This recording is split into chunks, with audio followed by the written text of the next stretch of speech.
Hello, नमस्ते, नमस्कार। मेरा नाम प्रद्युमन सिंह और आप देख रहे हैं संस्कृत वसुधा चैनल।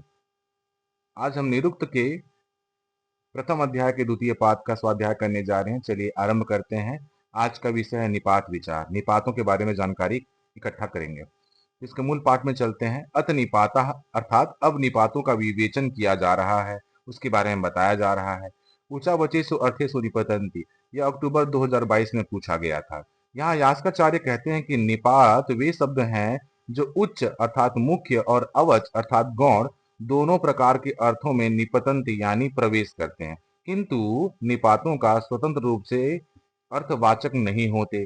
वे अर्थ का को केवल सूचित या संवर्धित या परिष्कृत करते हैं, है ना, सुंदर बनाते हैं। अर्थात हम कह सकते हैं कि निपात वे स्वतंत्र अर्थवान नहीं होते, किंतु अन्य शब्दों के अर्थों को सूचित, संकेतित अथवा संवर्धित करते हैं। अब यहाँ अपि निपात का विवेचन किया जा रहा है। अप्युपमार्थे अपि कर्मोपसंग्रहार्थे अपि पदपूर्णः, है ना। निपात जो तीन प्रकार के होते हैं, एक उपमा के अर्थ में और एक कर्मोपसंग्रहार्थे के अर्थ में और एक पद पूर्ण के अर्थ में, है ना। ये जो जून 2024 में पूछा गया था। ठीक है। अप्युपमार्थे अपि उपमार्थे अपि कर्मोपसंग्रहार्थे अपि पद पूर्ण, अर्थात अपि निपात तीन अर्थों में प्रयुक्त होता है। पहला दिया हुआ उपमा, इसके इसका जो उपमा के अर्थ में भी प्रयोग होता है। उपमा सादृश्य या समान के अर्थ में इसका प्रयोग होता है ना। दूसरा है कर्मों के उपसंग्रह यानी समावेश के अर्थ में इसका प्रयोग किया जाता है। तीसरा है पद पूर्ण अर्थात वाक्य की पूर्ति के लिए इसका प्रयोग किया जाता है। ठीक है। इसका अपि का उपमा के अर्थ में प्रयोग होता है। उदाहरण के लिए अपेसो देव नम्रियते, यहाँ अपि उपमार्थक है, जैसे वह देव समान नाश रहित है। यहाँ पर समान जो है वह अपि के अर्थ में प्रयोग हुआ है। ठीक है। यानी उपमा के अर्थ में प्रयोग हुआ है। अपि ब्रह्मचारी गृहम गच्छति, यहां भी देखिएगा तो यहां अपि समावेशार्थक यानी समावेश के अर्थ में इसका प्रयोग किया गया है। अब अपि नु मन्य से, अपि नु मन्य सते, मन्य से, यहां पद पूर्ण के अर्थ में इसका प्रयोग किया गया है। ठीक है। उदाहरण के लिए देखिए, और भी वो सारी चीजें हैं कि उपमार्थक निपात इव न चित नु आदि तेसा मेते चत्वार उपमार्थे भवंती। इव न चित नु, अर्थात इन निपातों में चार निपात ऐसे हैं जो उपमा के अर्थ में प्रयुक्त होते हैं। ठीक है। पहला कौन सा? ईव, दूसरा न, तीसरा चिद और चौथा नु। पहला इव निपात उपमा या सादृश्य के अर्थ में इसका प्रयोग होता है। दिसंबर 2023 इसमें पूछा गया था प्रश्न। भाषायाम च अन्वध्यायम च प्रयुज्यते, अर्थात इव निपात का प्रयोग वेदों में तथा लौकिक भाषाओं में भी देखने को मिलता है ना। मैं बोला था कि कर्मधारय समास में कमल इव नयनम, है ना, तो कमल के समान नयन यानी आंखें। इस प्रकार से लौकिक संस्कृत में भी इसका प्रयोग देखने को मिलता है।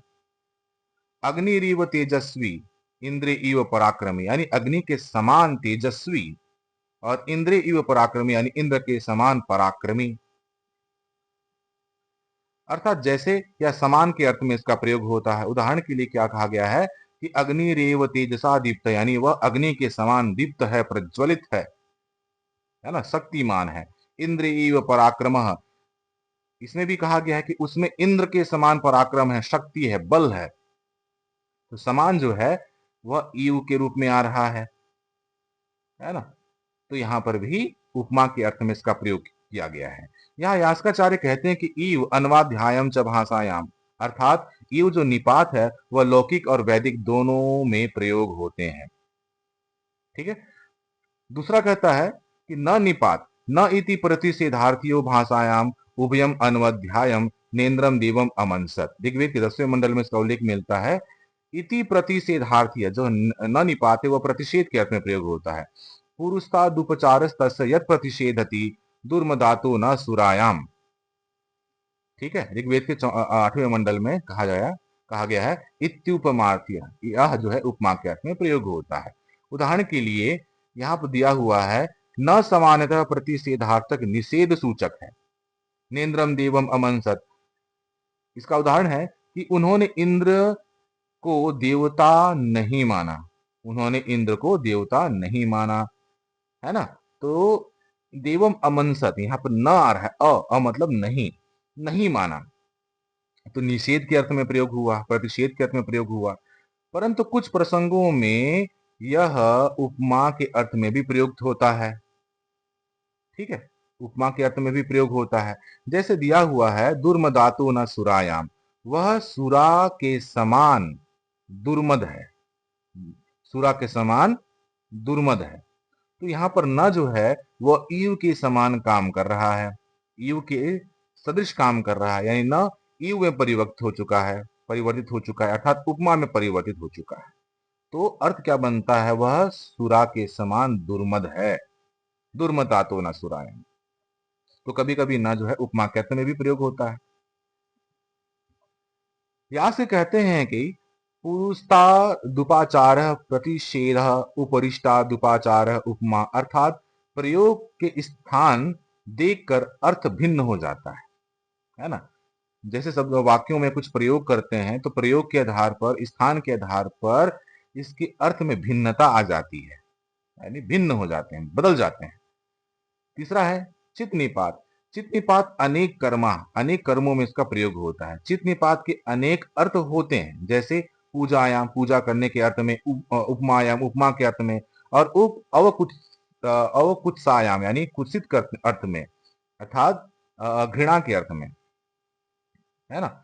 जैसे आचार्यश्चिदम ब्रूयात, पूजायाम सम्मान सूचक। यहाँ पर कहा गया है कि यहाँ आचार्यश्चिदम ब्रूयात, यानी यह आचार्य ही यह ऐसा कहें, आचार्य ही कहें, है ना। तो यहाँ पर आचार्य जी ही कहें, तो यहाँ पर पूजा के अर्थ में प्रयोग हुआ है, सम्मान के अर्थ में है, यानी आचार्य जी को सम्मान के साथ कहा जा रहा है कि यह आचार्य जी ही कहें।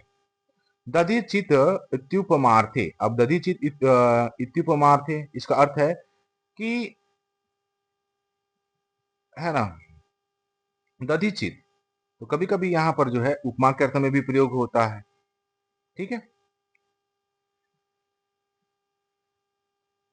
ठीक।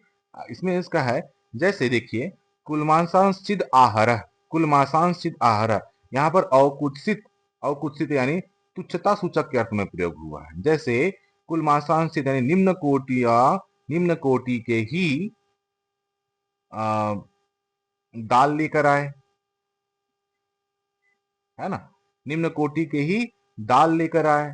तो क्या कहा गया है यहाँ पर, उसका, उसको कुत्सित किया जा रहा है, तुच्छ करके, छोटा दाल लेके आया जो ढेरों में पड़े रहते हैं। तो यहाँ पर चित जो है वो कुत्सित के अर्थ में, यानी तुच्छता के सूचक में भी प्रयोग होता है, है ना। चलिए आगे चलते हैं। उसके बाद है चौथा नो निपात। नो निपात जो है वह कहता है कि हेतुपदेश उपमा और प्रश्नार्थ, हेतुपदेश उपमा और प्रश्नार्थ के अर्थ में यह प्रयोग होता है, कार्य करता है। यह प्रश्न पूछा गया था दिसंबर 2023 में कि नु इत्येषु अनेक कर्म हेतु उपमायाम प्रश्नार्थे च। इसके भी बहुत सारे कार्य हैं, जैसे ये हेतु के अर्थ में, उपमा के अर्थ में और प्रश्न के अर्थ में भी प्रयोग होता है। जैसे नु कभी कारण और कभी उपमा और कभी प्रश्न के अर्थ में प्रयुक्त होता है। उदाहरण के लिए यहाँ दिया हुआ है कि हेतुपदेशे, है ना, हेतुपदेश के अर्थ में प्रयोग हुआ है, इदम नु करिष्यति, अर्थात निश्चय ही यह करेगा। ठीक है। दूसरा है उपमायाम, है ना, उपदेश के अर्थ में प्रयोग किया गया कि हेतुपदेशे इदम नु करिष्यति, यह निश्चय ही यह करेगा। और उपमा के अर्थ में है कि वृक्षस्य नु ते पुरुहूत वयाः, अर्थात हे पुरुहूत, तेरी भुजाएं वृक्ष के शाखाओं के समान है। तो यहाँ उपमा के अर्थ में प्रयोग हो गया, क्या नु जो है वह उपमा के अर्थ में प्रयोग हो गया कि वृक्षस्य नु ते पुरुहूत वया, हे पुरुहूत, तेरे भुजाएं वृक्ष की शाखाओं के समान है, समान आया, उपमा के अर्थ में प्रयोग हुआ। और तीसरा देता है प्रश्नार्थे। कभी कभी ये प्रश्नों के अर्थ में भी प्रयोग होते हैं, जैसे कथम नु करिष्यति, अब यह कैसे करेगा, है ना। तो प्रश्न सूचक भी है, यहाँ के अर्थ में भी नु का प्रयोग होता है। आगे चलते हैं, ननु निपात। ननु निपात हेतुपदेशे निश्चयार्थे, हेतुपदेशे और निश्चयार्थ के रूप में प्रयोग होता है, अर्थात निश्चय के अर्थ में प्रयोग किया जाता है। उदाहरण के लिए देखें कि ननु एतद कार्षित, निश्चय ही इसने किया था, है ना, कि निश्चय के अर्थ में यहाँ पे निश्चय ही इसने किया था। ठीक। तो यह निश्चय अर्थ में भी और हेतुपदेश के अर्थ में भी इसका प्रयोग होता है। उसके बाद है कर्म कर्मोपसंग्रह संबंधी निपात, है ना। अब अभी हमने उपमार्थक निपातों के बारे में स्वाध्याय किया था। अब हम कर्मोपसंग्रह संबंधी कुछ निपातों के बारे में जानकारी प्राप्त करेंगे। अथ यस्यागमादर्थ पृथकत्वम न विज्ञायते न तो उद्देशिकम स कर्मोपसंग्रह। अर्थात जिस निपात के आने से कोई नया पृथक अर्थ ज्ञात नहीं होता, बल्कि पूर्व कर्म के ही समान समावेश का सूचक होता है, वह कर्मोपसंग्रहार्थक निपात कहलाता है। फिर से समझें, जिस निपात के आने से कोई नया पृथक अर्थ ज्ञात नहीं होता, बल्कि पूर्व कर्म के ही समावेश का सूचक होता है, वह कर्मोपसंग्रहार्थक निपात कहलाता है। कुछ अर्थ नहीं बदलेगा, लेकिन पूर्व कर्म के समावेश का ही सूचक होता है, इसलिए वह कर्मोपसंग्रहार्थक निपात कहलाता है। जैसे समुच्चयार्थक निपात, समुच्चयार्थक यहाँ नहीं, जैसे समुच्चयार्थक निपात में यानी जोड़ने वाले अर्थ में, जैसे च आ और वा, है ना, इनका जहां प्रयोग होता है वह अर्थों को परिवर्तित नहीं करते, बस उसी में समाविष्ट हो जाते हैं, इसलिए से कर्मोपसंग्रहार्थक निपात कहा जाता है। देखिए जैसे च निपात, ये समुच्चय के अर्थ में है, समुच्चयार्थ अर्थात योग या संयोजक के अर्थ में यह प्रयोग किया जाता है, जोड़ने के अर्थ में प्रयोग किया जाता है। उदाहरण देखिए, अहम च त्वम च वृत्तहन, ऋग्वेद के 8वें मंडल में कहता है कि मैं भी और तुम भी हे वृत्तहन, यानी वृत्तहन का मतलब होता है वृत्तासुर का वध करने वाले हे वृत्तहन, अर्थात इंद्र, मैं भी और तुम भी हे वृत्तहन। यहाँ पर जो च है, च जो है वो और के अर्थ में प्रयोग हुआ है, तो अर्थ को वो बदला नहीं है, बल्कि जोड़ करके ही, उसमें जुड़ कर ही उन दोनों अर्थों को जोड़ दिया है, शब्दों को जोड़ दिया है और उसी के आधार पर चल रहा है ना। तो समुच्चयार्थ यानी योग या संयोग के अर्थ में इसका प्रयोग होता है। अब आनिपात है, तो आनिपात समुच्चय या योग सूचक के अर्थ में प्रयोग किया जाता है। उदाहरण के लिए देवीभ्यस्य प्रीतिभ्य आ, ये पूछा गया, ऋग्वेद के 10वें मंडल में पूछा गया है कि देवताओं के लिए और पितरों के लिए भी, है ना, देवताओं के लिए और पितरों के लिए भी, तो ये भी जोड़ने का काम किया है ना, देवताओं के लिए और पितरों के लिए, तो और जो है दोनों शब्दों को जोड़ने का काम कर दिया। ठीक है। अब अगला आता है वानिपात। वानिपात विकल्प या विचारण के अर्थ में यह प्रयोग किया जाता है, विचारण या विकल्प के अर्थ में यह प्रयोग किया जाता है। उदाहरण के लिए देखिए, ऋग्वेद के 10वें मंडल में हंता हम पृथ्वी मीमाम निर्धानी हवे हवा, यहाँ या वहां मैं भी यह पृथ्वी को समाप्त कर डालूं, यहां या वहां मैं यह पृथ्वी को समाप्त कर डालूं। तो यहां पर विचारण या विकल्प के अर्थ में यह प्रयोग किया जा रहा है ना, मैं यह पृथ्वी को समाप्त कर डालूं, प्रश्न सूचक इसमें डाला हुआ है, विचार कर रहा है कि मैं यहां या वहां यह पृथ्वी को समाप्त कर डालूं, तो यहां पर विचार कर रहा है, विकल्प है उसके पास, चाहे मैं पृथ्वी को यहां समाप्त कर दूं या वहां समाप्त कर दूं, है ना, विकल्प है उसके पास, विचार कर रहा है। तो विकल्प या विचार के अर्थ में भी वा का निपात का प्रयोग होता है। अब अगला चलते हैं अह ह निपात, अह और ह निपात, है ना, अह और ह निपात। ठीक, अह इति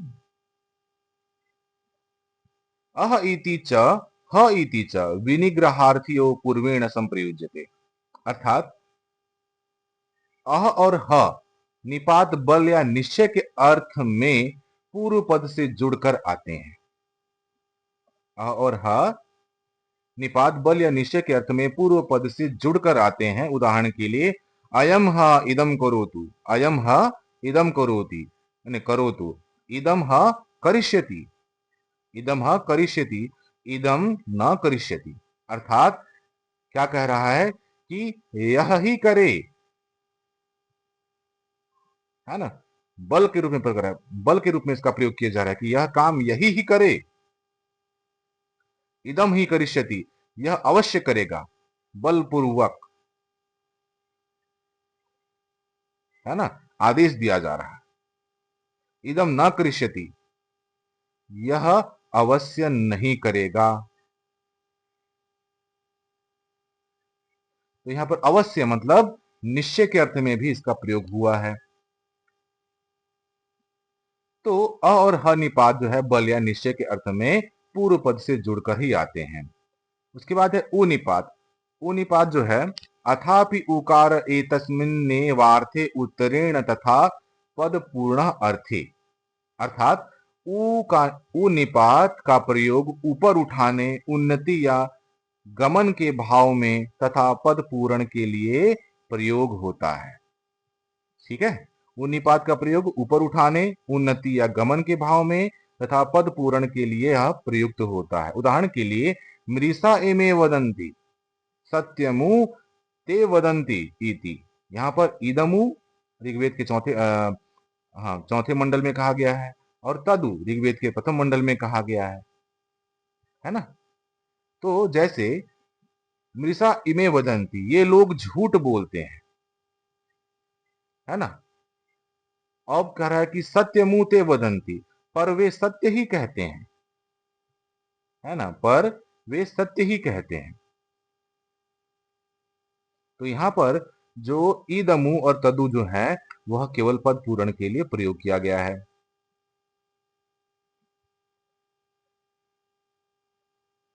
चलिए अन्य निपातों के बारे में भी चर्चा करते हैं। जैसे ही निपात। ही निपात हेतुपदेश कारण सूचक के अर्थ में प्रयोग होता है, अर्थात क्योंकि और वास्तव में, क्योंकि और वास्तव के अर्थ में यह प्रयोग किया जाता है। कौन? ही निपात। जैसे इंद्रम ही करिष्यति, इंद्रम ही नहीं, इदम ही करिष्यति, यह कारणार्थक है, किसी कारण को सूचित करता है ना। यह ही करेगा, इसमें कारणार्थक का बोध हो रहा है, क्योंकि यही करेगा, वास्तव में यही करेगा, कारणार्थक। ठीक है, आगे चलते हैं किल निपात। तो किल निपात है वो इसका है कि विद्या प्रकर्ष निश्चय या प्रसिद्धि सूचक के अर्थ में प्रयोग होता है। विद्या प्रकर्ष या निश्चय या प्रसिद्धि सूचक के अर्थ में प्रयोग होता है, अर्थात अर्थात ऐसा प्रसिद्ध है के अर्थ में प्रयोग किया जाता है ना। ऐसा प्रसिद्ध है के अर्थ में इस निपात का प्रयोग किया जाता है। आगे देखते हैं, उदाहरण के लिए इवम के लेती, ऐसा कहा जाता है। ठीक है, एवं किलेति ऐसा कहा जाता है कि अर्थ में प्रयोग हुआ। ठीक है, एवं किलेति प्रसिद्धम, इसलिए जो किलेति है वो प्रसिद्धि के अर्थ में प्रयोग होता है। इसके बाद है मा निपात, है ना। तो मा निपात जो है वो निषेधार्थक अर्थात प्रतिषेध के अर्थ में प्रयोग किया जाता है। उदाहरण के लिए मां कार्षी, मां हारसी, मां कार्षी मत करो, मां हारसी मत लो। तो निषेध कर रहा है, मना कर रहा है, तो निषेधार्थक के अर्थ में मां निपात का प्रयोग होता है। उसके बाद खलु निपात। खलु निपात समर्पण, अनुमोदन या पद पूर्ण के लिए प्रयोग होता है ना। समर्पण, अनुमोदन यानी प्रार्थना करना या पद पूर्ण के लिए प्रयोग होता है। जैसे अर्थात निश्चय से, अर्थात क्या कहा गया, निश्चय से, वास्तव में के अर्थ में यह प्रयोग किया जाता है। कौन कौन सा? निश्चय से, वास्तव में के अर्थ में यह प्रयोग किया जाता है। उदाहरण के लिए एवं खलु तद बभूवा, एवं खलु तद बभूवा, सचमुच ऐसा हुआ, है ना। एवं खलु तद बभूवा, क्या यह सचमुच में ऐसा हुआ। तो यह समर्पण, अनुमोदन या पद पूर्णार्थक के लिए प्रयोग हुआ।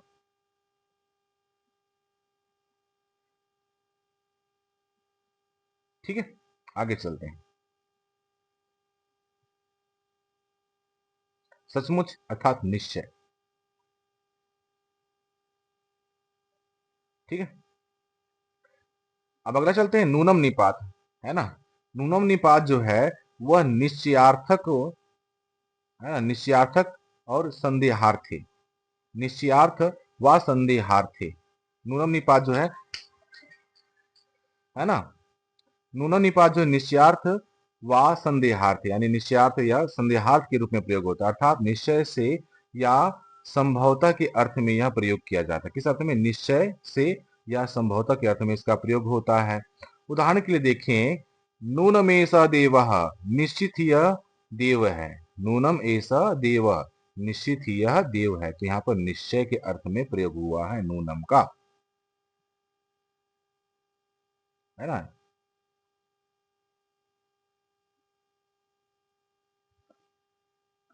अब देखिए शाश्वत निपात।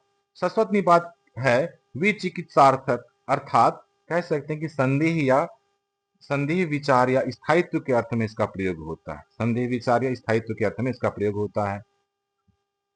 ठीक है। जैसे देखिएगा कि उदाहरण में दिया हुआ है सस्व देव मेति। सस्य देव मेति अर्थात शायद ऐसा ही हो, है ना। विचिकित्सार्थक अर्थात संदेह के अर्थ में प्रयोग हुआ है, शायद ऐसा ही हो, संदेह उत्पन्न हो रहा है, तो यह संदेह के अर्थ में यह प्रयोग होता है। चलिए आगे चलते हैं। अगस्त्य इंद्राय हविर निरूप्य मरुद्भ्य संप्रदित सांचकार स इंद्र एत्य परिदेवयाञ्चक्रे। इसकी व्याख्या है कि अगस्त्य ऋषि ने इंद्र के लिए हव्य अर्थात हवन की सामग्री अर्पित करके मरुद गुणों को भी देने की इच्छा की, किंतु इंद्र ने आकर उससे व्यथा प्रकट की, है ना, रुष्ट हो गए, शिकायत करने लगे। यह प्रसंग नूनम आदि निपातों के भाव सूत्र को दार्शनिक रूप से दिखाता है, अर्थात निपात केवल व्याकरण का ही नहीं, भावानुवाद का भी उपकरण है। अब यहां बताया जा रहा है कि निपात न तो पूर्णतः अर्थ शून्य है और न ही पूर्ण अर्थवाचक है, वे अन्य पदार्थानुग्राहक हैं। वह क्या है? वे अन्य पदार्थानुग्राहक हैं, यानी अन्य शब्दों के अर्थ को व्यंजित, सूचित या मर्यादित करते हैं, है ना। मर्यादित करते हैं मतलब उसे और सुंदर बनाते हैं, बेहतर बनाते हैं। यहीं पर यास्काचार्य जी भी कहते हैं कि ऊंचा वचेसु अर्थेषु निपतंती, है ना, ऊंचा वचेसु अर्थेषु निपतंती। वे अनेक स्तरों के अर्थों में प्रयोग होते हैं, अनेक स्तरों के अनेक शब्दों के स्थानों पर जिसका प्रयोग होता है, अर्थात भिन्न अर्थों में प्रवेश करते हैं, है ना। भिन्न अर्थों में तो विभिन्न प्रकार के अर्थों में यह प्रवेश करते हैं। निपातः स्वातंत्रेण न अर्थवाचक, यानी जो निपात है वह स्वतंत्र रूप से अपना अर्थ नहीं प्रकट कर सकते, नहीं बता सकते, किंतु अन्यर्था नाम संवर्धक, किंतु जो है वो अन्य अर्थों को बल्कि संवर्धित करते हैं, परिष्कृत करते हैं। निपात वाक्यार्थ के छाया है। निपात जो वाक्य है उसके छाया के रूप में समान कार्य करते हैं, जो कभी उपमा, कभी निषेध, कभी संदेह, तो कभी कारण के अर्थों में प्रयोग होते हैं। यास्काचार्य ने उन्हें केवल व्याकरण के अंश के रूप में नहीं बल्कि भाषा के सूक्ष्म तत्व के रूप में भी देखा है। उनका यानी यास्काचार्य जी का वाक्य हमेशा सदैव मतलब स्मरणीय है, ऊंचा वचेसु अर्थेषु निपतंती। ठीक है, कि ऊंच नीच और भिन्न भिन्न अर्थों में जिसका प्रयोग होता है, स्थितियों के आधार पर बदलता है, स्थानों के आधार पर बदलता है, वह निपात है। आइए चर्चा करते हैं कुछ प्रश्नों के बारे में। यथोचितम मेलनम कृत अक्टूबर 2022 में पूछा गया था कि निपात जो है वह क्या है? सत्व प्रधान निपात जो है वह ऊंचा वचेसु अर्थेषु निपतंती। ठीक है, यह पूछा गया था। ठीक, जिसका आंसर सी था। आइए अगला चर्चा करें अगले प्रश्न के बारे में। निरुक्तानुसारम निपात भेदेषु परिगण्यते, यानी निपात के भेदों में जिनकी परिगणना की जाती है, यह जून 2024 में पूछा गया था। तो देखिए इसमें दिया क्या है कि निपात भेदेषु परिगण्यते, निपात के भेदों के रूप में जिनकी परिगणना की जाती है, यानी गणना की जाती है। तो देखिए यहाँ पर निपात के रूप में प्रयोग होता है, उपमार्थक होता है ना। कर्णोपसंग्रह के अर्थ होता है, नहीं नहीं सॉरी सॉरी, कर्मोपसंग्रहार्थी के अर्थ में प्रयोग होता है। ठीक है, और पद पूर्णार्थक के अर्थ में प्रयोग होता है। तो बी डी ई। ठीक। और 95वां प्रश्न कहता है कि अधस्तनेषु निरुक्त ग्रंथानुसारेण उपमार्थको निपातो, इसका यानी उपमार्थक दो निपात हैं, है ना। निम्नलिखित ग्रंथ निरुक्त ग्रंथ के अनुसार उपमार्थक निपात दो हैं, बताइए। तो ये दिसंबर 2023 में पूछा गया था प्रश्न, है ना। तो अभी हमने क्या पढ़ा है, नु के बारे में पढ़ा है और यू के अर्थ में पढ़ा है, जो उपमा के अर्थ में प्रयोग होते हैं। कौन कौन से निपात थे? ईव, है ना, ईव, उसके बाद है न, उसके बाद है चित, उसके बाद है नु। ठीक है। तो यहां पर बी और सी इसका सही आंसर हो जाएगा। अब सामान्य बहुविकल्पीय प्रश्नों के बारे में चर्चा करते हैं। यहां पर बताया जा रहा है कि इव निपात कस्यार्थे प्रयुज्यते, जो इव निपात है वह किस अर्थ में प्रयोग किया जाता है। तो वो इव निपात जो है ना, इव जो निपात है वह उपमा के अर्थ में प्रयोग होता है। ठीक है।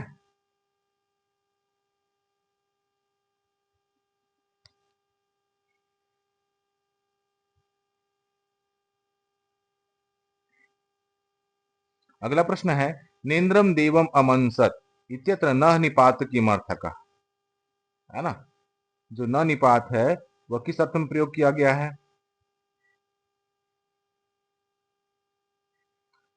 प्रतिषेधार्थक के अर्थ में। उन्होंने इंद्रदेव की कामना नहीं की। अगला है, दुर्मदातु न सुरायाम इत्यत्र न निपातः किमर्थे प्रयुक्तः, है ना। इसके बारे में सोचते रहिए, कौन सा हो सकता है।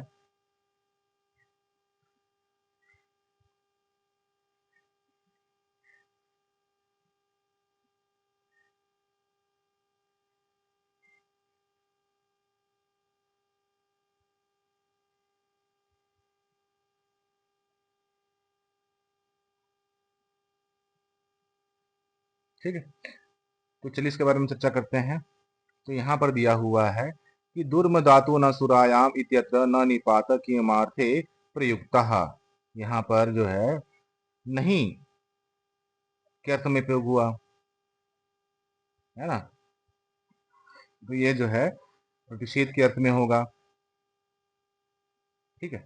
थोड़ा सा मैं आगे पीछे कर लेता हूं, थोड़ा सा रुक जाइए।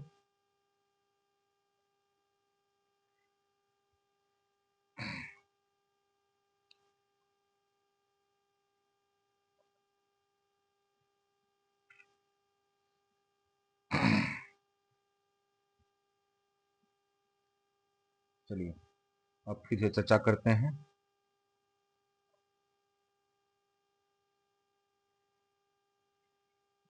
ठीक। तो तीसरा का अर्थ क्या, उत्तर क्या था? अरे सॉरी, है ना। अब यहाँ पर हमको क्या करना पड़ेगा, जो इसमें प्रश्न दिया हुआ है कि ए जो है, ईव जो है उपमा के अर्थ में प्रयोग हुआ, और दूसरा जो है प्रतिषेधार्थक अर्थ में प्रयोग हुआ, और यहाँ पर तीसरा दिया हुआ है दुर्म धातु न सुरायाम इत्यत्र न निपात किमर्थे प्रयुक्त। तो यहाँ पर दुर्म धातु न सुरायाम, यहाँ पर जो न निपात है वो उपमा के अर्थ में प्रयोग हुआ है। किसके अर्थ में? उपमा के अर्थ में प्रयोग हुआ है। ठीक। अगला चलते हैं, चित निपात। चित निपात कथम प्रयुज्यते, चित निपात के कहाँ प्रयोग होता है ना। इसको देखिए, अब बताइए। तो यहाँ पर चित निपात जो है वो अनेकेषु कर्मेषु, अनेक कर्मों में प्रयोग होता है। ठीक है। किसमें? अनेक कर्मों के अर्थ में इसका प्रयोग होता है। अगला चलते हैं, पांचवा प्रश्न। पांचवा प्रश्न में दिया है कि दधि चित इत्युपमार्थे इत्यत्र कहाँ निपात है। तो यहाँ पर कौन सा निपात होगा? पांचवा का चित, दधि चित।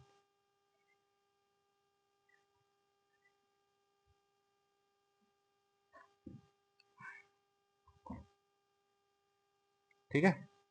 अब यहाँ पर प्रश्न दिया है इदम नु करिष्यति इत्यत्र नु निपात किमर्थकः। तो यहाँ पर जो नु है वह किस अर्थ में प्रयोग हुआ है?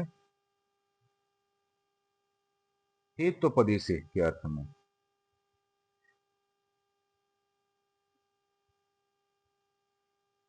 ठीक है, आगे चलते हैं। वृक्ष से नु ते पुरुहूत वयाः इत्यत्र नु निपातक किमर्थे, यानी वृक्ष नु ते पुरुहूत वया इत्यत्र नु निपातक किमर्थे प्रयुज्यते। तो इसका बड़ा अच्छा उत्तर है कि इसका दिया है उपमा के अर्थ में, यानी जो नु निपात है वो उपमा के अर्थ में प्रयोग हुआ। जैसे कि मान लीजिए वृक्ष से नु ते पुरुहूत, यानी तो वृक्ष के समान आपकी दोनों भुजाएं हैं। हे पुरुहूत यानी इंद्र, तो नु को उपमा के अर्थ में प्रयोग हुआ, यानी समान के अर्थ में प्रयोग हुआ। अब यहाँ पर अगला प्रश्न है अहम च त्वम च इत्यत्र च निपात किमर्थकः। तो यहाँ पर सिंपल का उत्तर है कि यह च जो है वह समुच्चय के अर्थ में प्रयोग होता है। ठीक है, अगला प्रश्न इसमें दिया है वा निपात प्राय प्राय किमर्थे प्रयुज्यते। वा जो निपात है वो किस अर्थ में प्रयोग किया जाता है? तो यहाँ पर दिया है विचारणार्थे, यानी विचारण करने के अर्थ में प्रयोग होता है। उसके बाद 10वां प्रश्न है ही निपात कस्मिन प्रयोगे दृश्यते। ही जो निपात है वह किस अर्थ में या किस प्रयोग में दिखाई देता है? इसका उत्तर है हेतुपदेशे, हेतुपदेश के अर्थ में। ठीक है, 11वां चलते हैं किल निपात किमर्थक, है ना, किमर्थक किस अर्थ के लिए है किल निपात? तो किल निपात जो है वह विद्या प्रकर्ष के अर्थ में प्रयोग होता है। किसके? विद्या प्रकर्ष के अर्थ में प्रयोग होता है। फिर अगला प्रश्न है माँ कार्षी इत्यत्र माँ निपात किमर्थे। तो यहाँ पर स्पष्ट इसका अर्थ है माँ मतलब नहीं, अर्थात प्रतिषेध करना।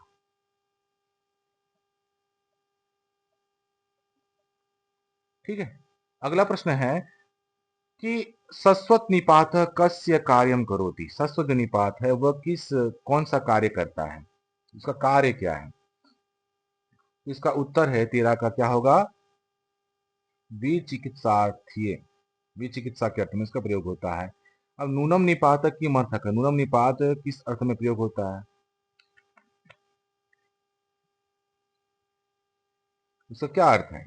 तो नूनम निपात का जो है उसका उत्तर है विचिकित्सार्थे, विचिकित्सार्थे के अर्थ में प्रयोग होता है। इसके बाद है इदम नु इत्यत्र उ किमर्थे प्रयुक्तम। इदम इदमु इत्यत्र उ किमर्थे प्रयुक्तम। इसका अर्थ हो जाएगा केवल पद पूर्णार्थे, पद पूर्ण के अर्थ में प्रयोग होता है। 16वां प्रश्न है ऊचावचेषु अर्थेषु निपतन्ति इत्युक्ते निपात शब्देन किं बोध्यते।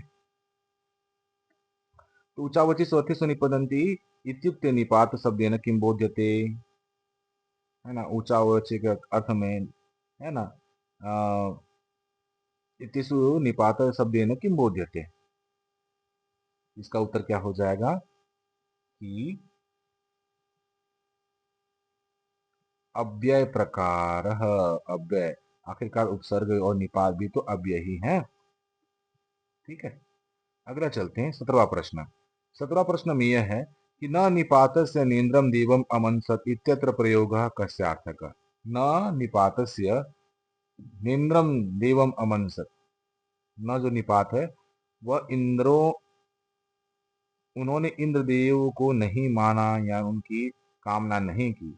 इत्यत्र प्रयोग कस्यार्थक, तो यह जो है किस अर्थ में है?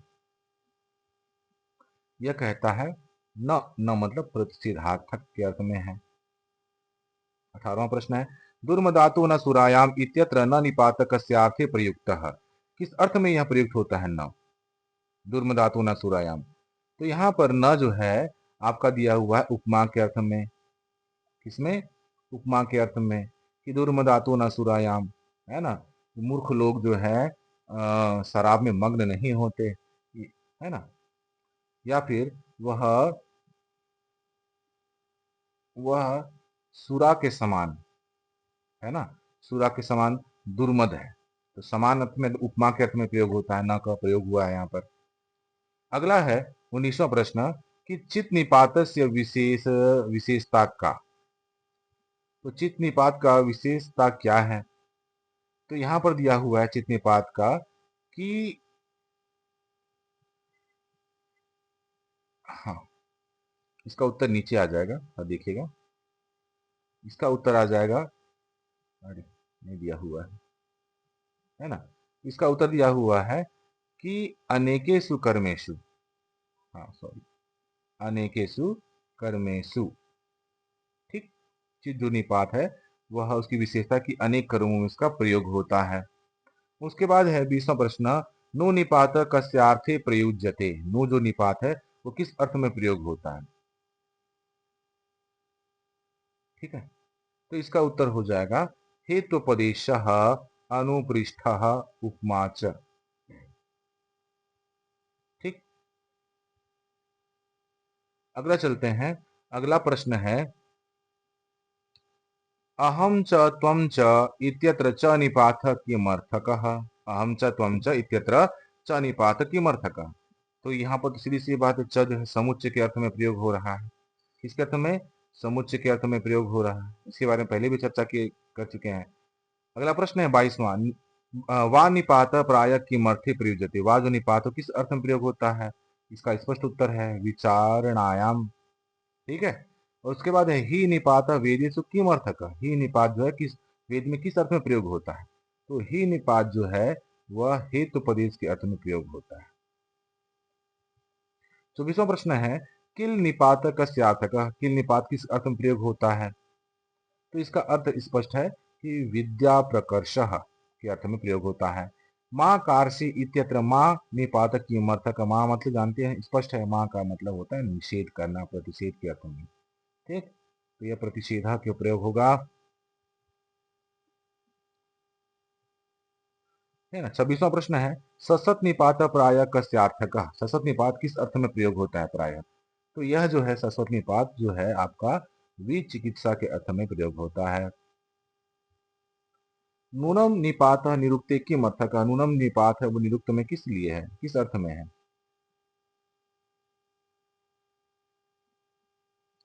का क्या अर्थ है? तो नूनम निपात जो है वह विचिकित्सा के अर्थ में प्रयोग होता है ना। नूनम निपात जो विचिकित्सा के अर्थ में प्रयोग होता है। 28वां प्रश्न है, उ निपात इदमु तदु कस्मिन प्रयुज्यते। है ना, इदमु तदु किस में प्रयोग होता है? तो इसका उत्तर है कि, है ना, 28 का, वह पद पूर्णार्थे के अर्थ में प्रयोग होता है। केवल पद पूर्ति के लिए इसका प्रयोग किया जाता है। ठीक है, नीचे चलते हैं।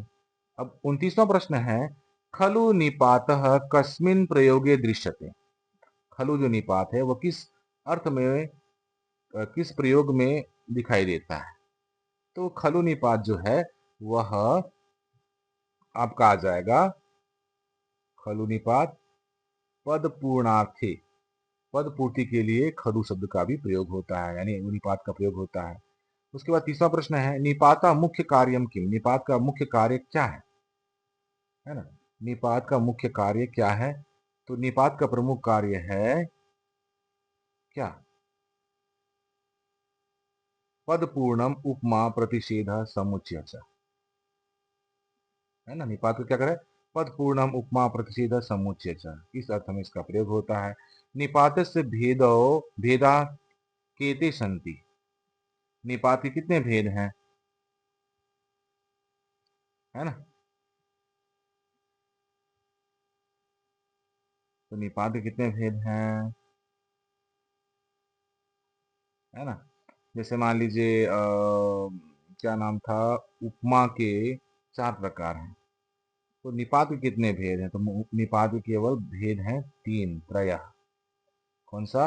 अपि उपमार्थे, कर्म संग्रहार्थे और पद पूर्णार्थे, 3 अर्थों में इसका प्रयोग होता है। ठीक है, इस प्रकार से हमारा निरुक्त का प्रथम अध्याय का द्वितीय पाद समाप्त होता है। हाँ, तो निरुक्त से संबंधित कुछ प्रश्न पूछना चाहते हो तो आप कमेंट बॉक्स में अपना कमेंट कर सकते हैं। आपको किसी प्रकार की किस चीजें समझ में नहीं आई होगी, तब भी अपनी बातों को आप कमेंट बॉक्स में कह सकते हैं। ठीक है, चलिए आज के लिए इतना ही, धन्यवाद।